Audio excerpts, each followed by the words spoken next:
جوان طبقہ میں فحاشی، بد اخلاقی اور قانون سیکھنے کے رجحانات عام کرتے جائیں تاکہ ملک میں ہر طرف خدفشار و انتظار پیدا پھیل ہو جائے،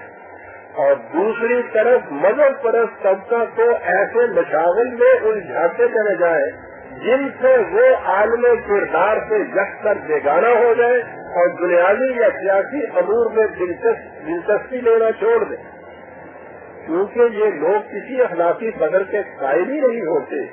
اس لیے وہ اپنے مقصد کے حصول کے لیے ہر حربہ استعمال کر لیتے ہیں اور ہر رنگ کا محروب بھر لیتے ہیں۔ مثلاً میں بلا سند و دلیل کوئی بات نہیں کیا کرتا عزیزان نے، مثلاً جنہیں ہر رنگ کا محروب بھر دیتے ہیں، چنانچہ آپ دیکھیں گے کہ یہ لوگ خدا اور رسول کے منکر اور ملحد اور بحریہ ہونے کے باوجود اہل اللہ کی مجالس میں شریک ہوتے،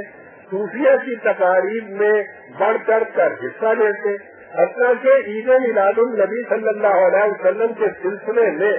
منعقد ہونے والے مشاعروں میں نعتیں پڑھتے بھی نظر آ جائیں گے۔ مثال کے طور پر جوش نبی آبادی کو دیکھیے تھا، جب تک ایک محسوس مثال نہ پیش کی جائے نظری بات سمجھ میں نہیں آیا کرتی جیتا نے مان، یہ بھی سند کے ساتھ پیش کر رہا ہوں جو میں نے عرض کیا۔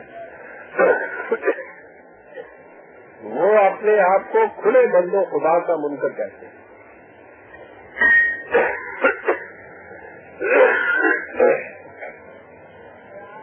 معاف فرمائیے،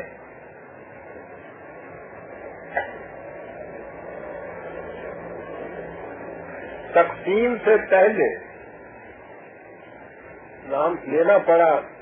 بڑی تلخی سے نام میں دے رہا ہوں، جی نہیں چاہتا اس قسم کی سنجیدہ مقدس لفظوں میں نام تک بھی لیا جائے، لینا پڑتا۔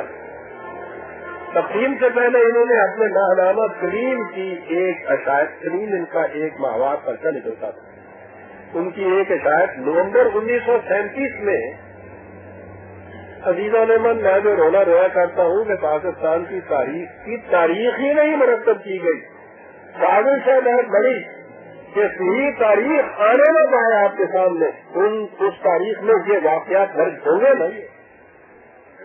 یہ بہت بڑی سازش ہے۔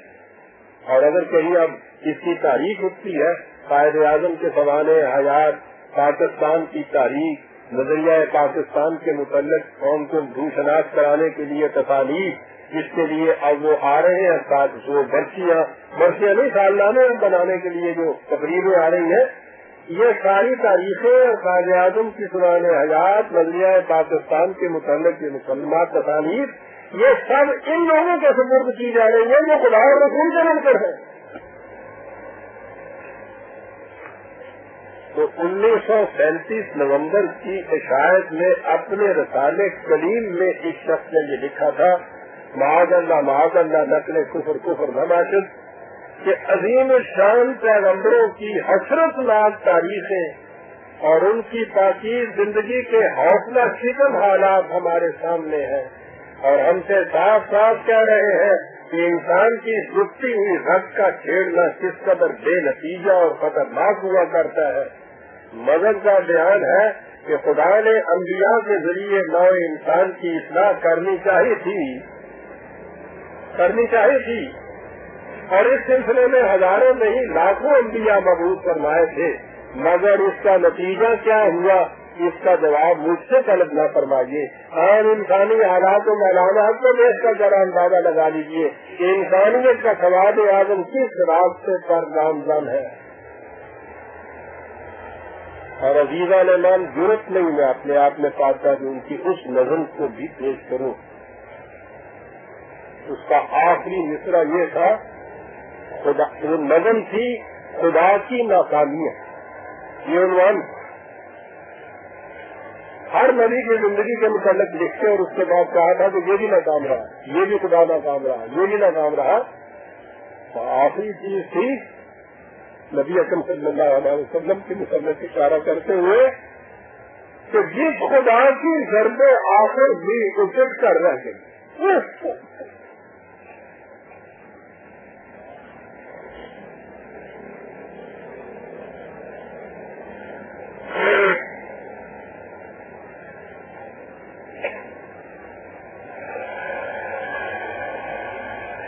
خدا اور اس کے رسولوں کے متعلق یہ خیالات میں کہہ یہ رہا تھا. ان لوگوں کی حالت کیا ہے؟ بڑی سازش کے ساتھ یہ کچھ یہ کر رہے ہیں. خدا اور رسولوں کے متعلق ان کے یہ خیالات. اور آپ کو زیادہ کسی نے بھی اس سے پہلے یا دین اسلام کے علاوہ کسی نے یہ باتیں آپ کو نہیں بتائی ہوگی کہ یہ لوگ کیا وہاں لکھتے اور کیا کرتے چلے آ رہے ہیں, ان کے عقائد کیا ہیں.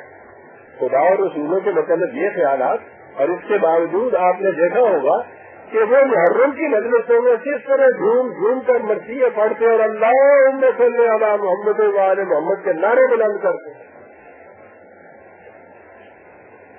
اپنے اسی ماہنامہ کی دسمبر 1937 کی عشاعت میں انہوں نے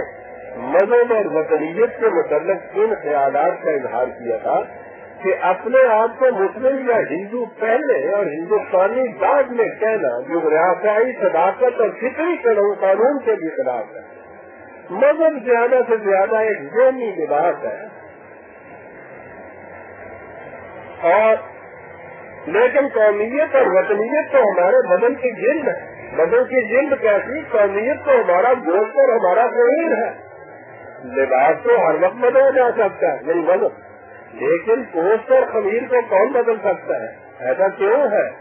اس لیے کہ قومیت اور وطنیت ایک ایسی قدرتی چیز ہے جس کا تبدیل کر دینا طاقت بشری سے باہر ہے. تو یہ اس شخص سے پوچھتا کہ تم انڈین نیشنلٹی کو چھوڑ کے جو اب قومیت پاکستانی اختیار کر لی ہے, یہ تو تم کہتے ہو طاقت بشریت سے باہر ہے, تو کوئی ماورائی طاقت تم سے یہ کچھ کرا رہی ہے یہاں. مذہب اور قومیت کے متعلق اس عقیدے کے باوجود یہی شاعر انقلاب اس مملکت کے زیر سایہ عاطفت اس کے مرکز میں بیٹھے پرورش پا رہے ہیں جو مذہب کے نام پر حاصل کی گئی ہے, اور جس کے دستور تک میں یہ شک موجود ہے کہ مملکت کا مذہب اسلام ہے. ان حضرات کی یہی تکنیک ہے جس کی روح سے کیفیت یہ ہے کہ ایک طرف قوم کو مساوات محمدی اور اسلامی سوشلزم کا جھنجھنا دیا جاتا ہے, اور دوسری طرف یہ اعلان کیا جاتا ہے کہ ہم اپنی بقا کی جد و جہد سے آگے بڑھ کر اپنی سربلندی کی جد و جہد کا آغاز کر رہے ہیں. اور یہ آغاز اس لمحہ ہو رہا ہے جب سرزمین ایشیا میں ویتنام اور کمبوڈیا کے مجاہدین نے وقت کے افق کو اپنے خون کی شعاؤں سے سرخ کر دیا ہے. جن نزلی دشمنوں سے ہمیں سابقہ ہے ان سے نپٹنے کا راستہ روشن ہو چکا ہے. یہ بیان دے رہی ہے مجھے بعد صبح گاہی کہ اگر پاکستان کو جینا ہے اور سر بلند ہو کر جینا ہے تو اسے ایشیا کے افق پر ابھری ہوئی سرخی سے اپنی مانگ بھرنی ہوگی, اور اس سرخی میں اضافہ کرنے کے لیے اپنے لہو میں نہانا ہوگا. آزادی اور انصاف کا یہ سورج تاریخ کی تاریکیوں سے ابھر تو آیا ہے, اب اسے جتنی جلدی ہم اپنی روحوں میں اتار لیں اچھا ہے. جتنی جلدی پاکستان میں سوشلزم آئے گا اتنا ہی یہ سورج ہماری زمین سے ہم رشتہ ہوگا, اتنی ہی یہ زمین پھول پھل لائے گی. یہ اعلان کسی پرائیویٹ شخصیت نے اپنی نجی محفل میں نہیں کیا تھا. پنجاب کے سابق وزیر اعلیٰ محمد حنیف رامے صاحب نے صوبائی پارلیمنٹ کے اجلاس میں 1975-76 کا بجٹ پیش کرتے ہوئے ببانگ ظہر یہ اعلان کیا تھا, اور جو اس زمانے میں عام اخبارات کے اندر شائع ہوا تھا. اور اس کے تھوڑے ہی بعد انہوں نے, اور اس کے تھوڑے ہی دنوں بعد قوم کو یہ دھمکی بھی دی گئی تھی کہ اگر اب اس سوشلزم کا راستہ روکا گیا جس کے بارے میں ہم اسلام کے حوالے سے بات کرتے ہیں, اسلام کے حوالے سے, سمجھیے نا یہ تکلیف جو ہے, سوشلزم کی بات اسلام کے حوالے سے کرتے ہیں, تو اگر یہ اس کا